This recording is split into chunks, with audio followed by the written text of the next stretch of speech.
What up? T-Bob here. And Jake as well. And look at you. You done stumbled upon little OTB Saints, where we bring you all the latest black and gold coverage. Who are the Saints going to draft? Who's going to be their quarterback? What does the salary cap look like? All that information and more. Hope you enjoy it. Like, subscribe. As the Saints will travel to Dallas to take on the Cowboys. And let's go ahead and dive in here. Score predictions for this game. I am going to go 24-21 Cowboys. I am not going to sit here, speaking of being prisoner of the moment, I cannot sit here and objectively say that I expect the New Orleans Saints to beat the Cowboys without just being like, look, it's the NFL. Anything can happen. Absolutely. This is true. Oh, no. Look at what just walked into studio here. No, as that's a nice hat, though, Tay-Tay. I got to say. You have worn this hat before, T-Bob. Tay-Tay just walked out of the studio, grabbed his cowboy hat. He's been waiting on score predictions all day for this game. I'll say 24-21 Cowboys. But that's, that's fine. Like I said, Taylor hates this team, but if you just look at this team from an opponent perspective, it's kind of intimidating. I mean, just look at the defense, right? So offensively, yes, they're a bit flawed, but they still have one of the best quarterbacks in the league. And they have CeeDee Lamb, one of the best wide receivers in the league. And in today's game, that's enough to make up for a lot, especially when you have a great quarterback. But look at the defense. You got Micah Parsons, DeMarcus Lawrence, Eric Hendricks, Trayvon Diggs, Malik Hooker. That is Mike Zimmer. I mean, Jake, speak on Mike Zimmer, the defensive genius, double A gap mugs. We've heard Flynn talk about during Flestering all the time. It paints an intimidating picture from the opponent's perspective. It's why they've had so much regular season success. And so, I'm not picking the Saints to win, but the Saints really are playing with house money in this game in a lot of ways, in my mind.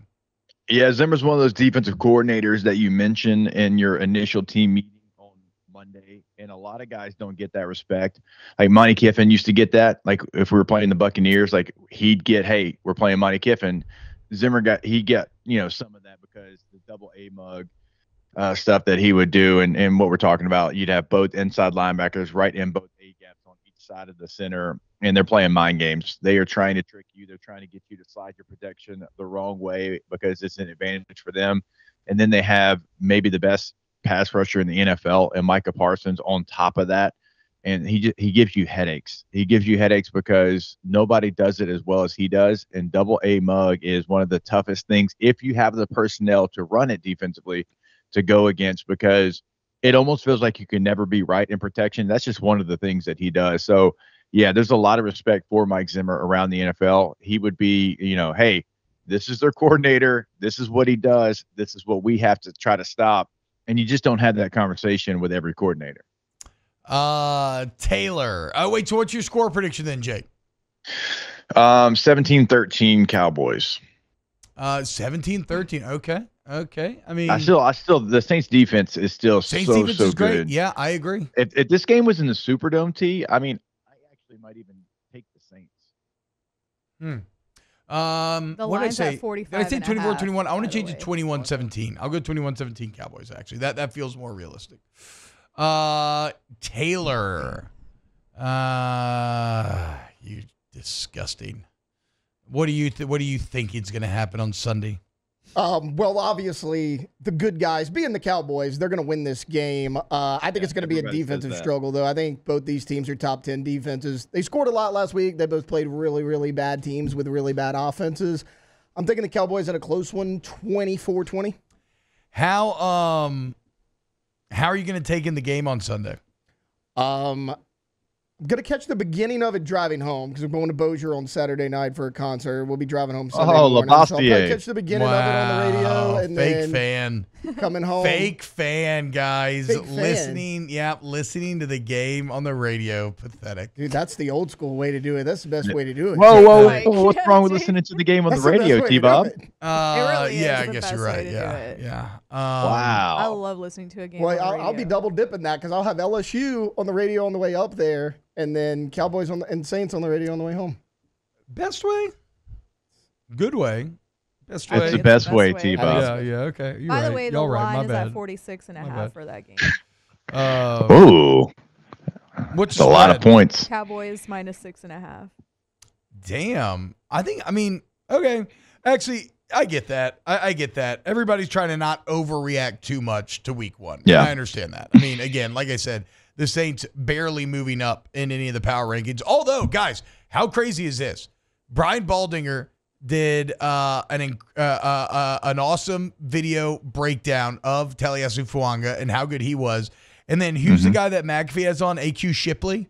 I retweeted his top 5 offensive lines from week number 1. I think the Saints came in at number 4. So, I mean, we know that's a flawed group. We know they're not that good, but they played a really good game on Sunday. They were put in good positions. Can you do it again? Can Clint Kubiak continue to prepare? He's a bit like an Iron Chef contestant, right? Or a Chopped contestant. They're giving him these random ingredients, and he's putting together some really inspiring meals, or at least the first meal on Chopped was great. The first portion of the evening. How's he going to do with the entree come Sunday remains to be seen. Alondra, score predict for Saints-Cowboys. Okay, so I was going to go 27-21 Cowboys, but this line has got me like, I don't know. But I'm going to stick with that. 27-21 Cowboys. Okay, yeah, I mean that would work out in terms of like both the spread and over under. All right, so everybody choosing the Cowboys because of course. I need one of y'all to pick the Saints. We can't all pick the Cowboys. No, I would love to hit a little reverse psychology here, but also like again, objectively, the Cowboys are better. They have the better quarterback. They have a better overall defense. Their star receiver is better than your receiver. I think the Saints could be stronger at running back. Or are stronger, I would say. A lot of the defense on both sides is going to be a wash in terms of both groups being very good. So, and they're at home. So, yes, the Cowboys should win the game, but don't let the Saints win. Don't let the cannon. Do not let the cannon do a post game. Oh, Lord. After a Saints win over the Cowboys in Dallas. Because you'll be transported back in time to like 2009. You'll be feeling like you're young and spry and the whole life's ahead of you once again. And you don't have crippling economic anxiety because of inflation everywhere around you. Don't let him win come Sunday. 2009, it wasn't. I know. Yeah, I guess that was also an awful time. I was in college, though, so it was like whatever. You had no money. It didn't matter. Yeah. I was my second year in the NFL, thank goodness, because things around you are not great. No, we're back, baby. Cowboys. We'll see. Can they get it done? Tay, what? Okay, let's play this perspective game then. What concerns you most looking at the Saints? Their defense. I mean, because we can't run the football right now at all. Zeke was the leading rusher last week with about 45 yards rushing. You can't run the football, so you also have a good secondary in New Orleans. So if you can shut down CeeDee Lamb and those receivers, you don't have a great second option in Dallas because Jake Ferguson may not play in this game. That's still up in the air. He's a game-time decision. Who do you have after CeeDee? Brandon Cooks? And then if you can force Dak into some tight windows, I mean, Dak is known to throw an interception or two in big-time football games. We all know it. You guys all make fun of me for it. So, I mean, if you can shut down the run and neutralize CeeDee Lamb, the Saints can win this game. There you go, guys. Tay. Now, of course, like any great fan, he hates the team that he loves. I love the team. I don't like Dak Prescott that much. Bro, you got to stop. He's there to stay. I know that. It's like Brian Kelly. For sure, you got to get over it. You have to accept Dak into your heart. It's the only way you're going to be happy. I can accept it. I don't have to like it, though. That's where we're at. No, you have to. Otherwise, you're going to be miserable.